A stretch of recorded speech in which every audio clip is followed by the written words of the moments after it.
Merci d'être avec nous sur BFM Marseille. Notre invité ce matin, Jean-Pierre Skillaré, bonjour. Bonjour. Vous êtes le maire élu dimanche dernier d'Hiver Gauche pour la commune d'Aubagne. Aubagne qui repasse donc à gauche après la fin du mandat de Gérard Gazet qui est arrivé troisième derrière votre liste et celle du RN de Joël Mélin. Ça fait partie Aubagne de ces symboles dans notre département d'un retour aux sources en quelque sorte que vous incarnez. 2 jours après cette élection, quel est votre état d'esprit ? Alors, du devoir accompli, pardon, du devoir accompli de la satisfaction d'avoir mené à bien le projet que nous avions entamé il y a fort longtemps, il y a plus de 3 ans pratiquement, et le remerciement à tous ceux qui ont travaillé avec nous, les citoyens et les partis de gauche et les écologistes. Parce qu'on rappelle le scénario à l'issue du premier tour, 4 candidats qualifiés, vous avez fusionné avec le candidat, avec une autre liste de gauche, le maire Gérard Gazet, qui donc s'est fait sortir une semaine plus tard. On va regarder sa réaction avec cette citation. Le maire Gérard Gazet, qui dit ces termes, je le cite, les voix se sont réparties entre la gauche et l'extrême, je ne peux que regretter ce retour de la gauche extrême à la tête de la ville. Vous incarnez la gauche extrême ? Alors ça, c'est lui qui le dit. Les 2 tiers de la liste, ce sont des citoyens, et l'autre tiers est réparti entre les écologistes, le Parti socialiste, Génération S, tout le panel de la gauche, je dirais modéré. Après, bon, lui, dès qu'on parle de gauche, c'est extrême. Alors, voilà. Alors, c'est le retour de la gauche au pouvoir, certes, mais le RN, dans votre secteur, dans votre commune, réalise quand même une trentaine de pourcents, avec évidemment un score très important, puisque la liste de Joël Mélin était en tête à l'issue du premier tour, 33%, et donc une 2e place dans cette triangulaire que vous avez remportée. Ça dit quoi ? Vous prenez en compte ce score, ces milliers d'Aubagnais qui ont fait le choix du Rassemblement national, sans doute avec un message de ras-le-bol aussi, comme sur la chaîne nationale ? Ah ben oui, bien sûr que c'est toujours inquiétant, mais on n'est pas surpris, puisque, rappelez-vous, au niveau des élections législatives, Mme Mélin est arrivée en tête, même avec un score plus important. Et il y a eu un basculement, je pense, entre les électeurs de la droite modérée avec la droite extrême. Et ça, bien sûr que ça nous inquiète, et c'est à nous de reconquérir ce panel d'électeurs avec notre programme. C'est notre programme qui fera revenir les électeurs dans le giron. On va écouter justement ces électeurs, alors, vous, les vôtres peut-être, mais aussi d'autres personnes qui se sont mobilisées, des citoyens d'Aubagne qui ont réagi à votre élection et interrogés par nos équipes sur BFM Marseille. Je vous propose d'écouter ça. Pour les enfants, les parcs et tout ça, là, il n'y a plus rien là pour eux. Aubagne est très sale, quoi. La circulation aussi, parce que il y a beaucoup de signalisation qui ne fonctionnent pas. Le centre-ville, il faudrait le végétaliser. Il n'y a plus d'arbres. Avant, il y avait des jardinières. Remettre des jardinières, refaire fonctionner les fontaines. En fait, on n'a pas besoin de beaucoup. C'est juste de rendre Aubagne plus agréable. Des réactions, donc, évidemment, après votre élection, mais aussi sur les attentes. Beaucoup d'attentes vous sont portées, Jean-Pierre Skillaré, avec notamment la question de l'attractivité aussi de votre commune. Quels sont vos premiers projets sur lesquels vous allez plancher dès votre investiture, une fois qu'il y aura le conseil municipal d'investiture, d'installation ? Samedi. D'abord, je ne suis pas surpris par les réactions, puisque ça fait 3 ans que nous sillons Aubagne, de long en large, on fait des écoles, et on a eu contact avec tous les Aubagnais. C'est à peu près le résumé de tout ce qu'on a entendu. Et nous avons bâti notre programme en fonction des attentes des Aubagnais. Et en effet, les fontaines et autres, la végétalisation, bien sûr qu'on l'a pris en compte.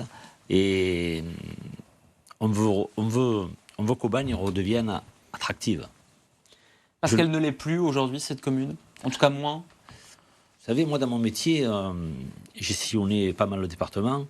Et quand je parlais avec mes amis, mes confrères sapeurs-pompiers, on me disait « Ah, Aubagne, c'est une belle petite ville, c'est sympathique, c'est une ville qui a gardé son âme, qui est provençale. Ça, c'était il y a quelques années. Parce qu'Aubagne, c'est Marcel Pagnol, c'est Gare Laban. Voilà. C'est une histoire. Et puis il y a le vieil Aubagne. Bien sûr. Il y a le vieil Aubagne historique. La ville a plus de 1000 ans. Ouais. Et puis maintenant, lorsque je parle avec les gens qui habitent à la périphérie aubagnaise, dans les communes périphériques, on me dit « Oh, je descends plus à Aubagne, c'est sale, on ne sait pas où, la circulation est abominable. » Et donc, on va inverser la tendance.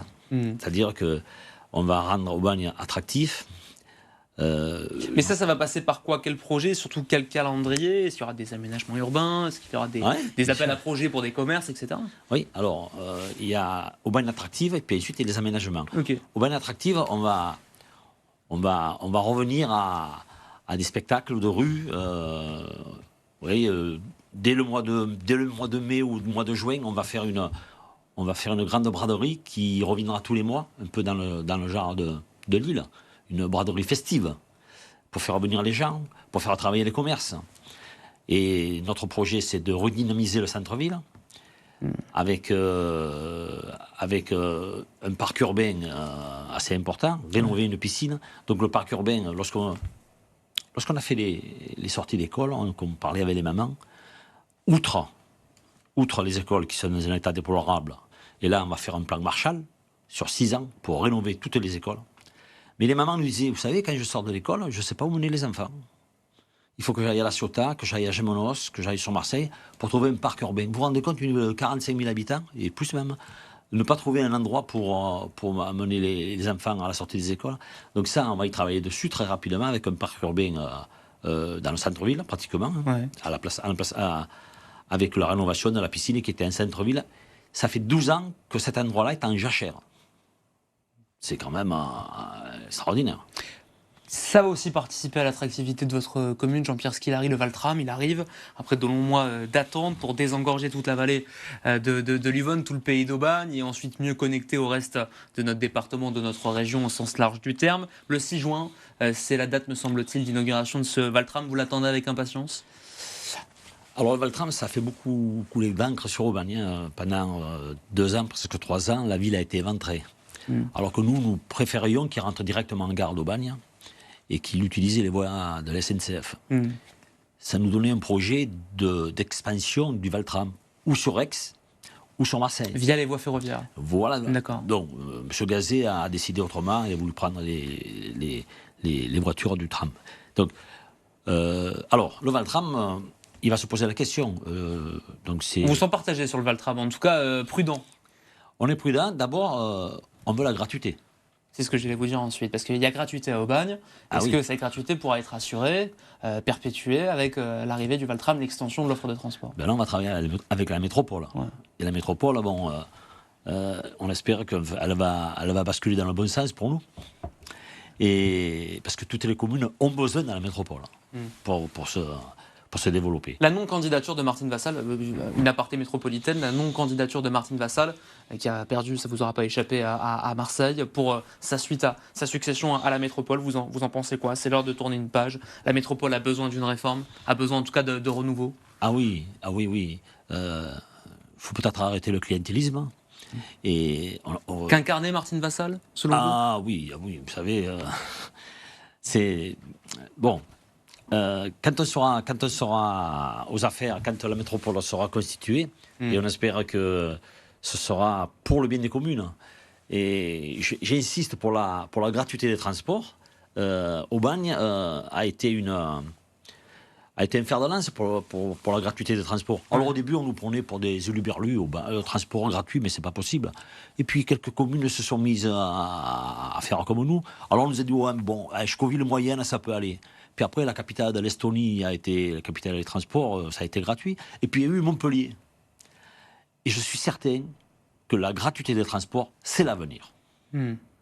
C'est beaucoup revenu avec des conditions liées à l'âge dans les programmes de différents candidats, notamment à Marseille. Mais derrière ça se pose aussi la question de l'entretien des véhicules, des infrastructures. Quand on met des rames ou des services gratuits, est-ce que derrière on est capable de financer pour faire en sorte que le service soit pérenne et surtout de bonne qualité? C'est les reproches qui sont faits au maire de Montpellier. Mais vous venez sur Aubagne, le tram, ça fait 12 ans qu'il est en fonction. Il n'y a aucun tag. Il est comme s'il était neuf, parce que les gens rentrent dans notre âme et puis c'est gratuit et il faut attention au matériel, je pense. Mis à part sur la question tarifaire, ce Oui. Valtram, je vous disais tout à l'heure, je vous sentais un peu perplexe autour de lui parce que vous dites quoi? Attention à la fausse bonne idée, peut-être que ça peut nous apporter plus d'inconvénients que d'avantages, ou j'ai pas compris votre sentiment, votre regard et vos hésitations? Je vous rapporte ce que les Aubagnais nous disent. Ouais. Oui, le Valtram, pour Aubagne, oui, on va monter quelquefois à la Destrousse, à la C'est plus Bouilladis. pour les habitants de la vallée d'Aubagne. Ben oui. Ouais, voilà, que pour les habitants d'Aubagne. Voilà. Ouais. Et moi, je suis maire d'Aubagne. Mm. Donc, ça va peut-être intéresser, et ça intéressera sans doute Roquevert, la Bouilladis. Et après, bon, il faudra voir... Comment aussi désenclaver Aubagne? Comment mieux connecter Aubagne au reste du département? Ah oui.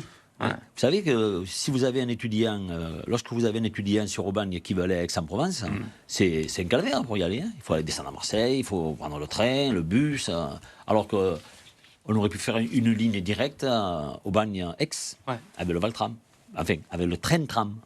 Et ce serait peut-être un projet que vous porterez par la suite? Ah, c'est plus possible maintenant. C'est plus possible. On est en cul-de-sac. Bon. Un mot rapide avant de conclure, Jean-Pierre Scolari. Oui. On parlait de la métropole, 90 sièges pour Aubagne.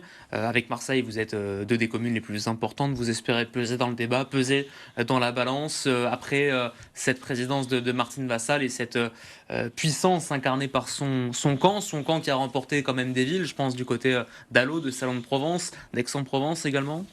N'oubliez pas Martigues quand même. Marseille. Hein, vous avez dit Marseille-Aubagne, mais il y a Martigues aussi. Bien sûr, hein. bien sûr. Oh non, mais on va être très attentif sur la composition de la métropole. Mais je voudrais quand même... C'est bizarre que jamais on a dit que ce que nous avons fait à Aubagne, c'est exceptionnel. C'est la seule ville de la région PACA, de plus de 40 000 habitants, qui a pris la commune à une municipalité de droite. Et ça, personne n'en parle. Donc, nous, on est fiers de ça, parce que le combat n'était pas évident, mais on a réussi à inverser la tendance. Face au Rassemblement national et aux maires sortants d'hiver droite. Oui. Merci Jean-Pierre Scolari Merci. d'être venu 2 jours après votre élection. Je rappelle que vous êtes élu maire d'Aubagne avec votre liste et que vous serez officiellement maire. Donc samedi, à l'issue du conseil d'installation, c'est ça? Samedi? C'est ça. Bon, Samedi. Merci Jean-Pierre Scolari d'avoir été avec nous. Merci.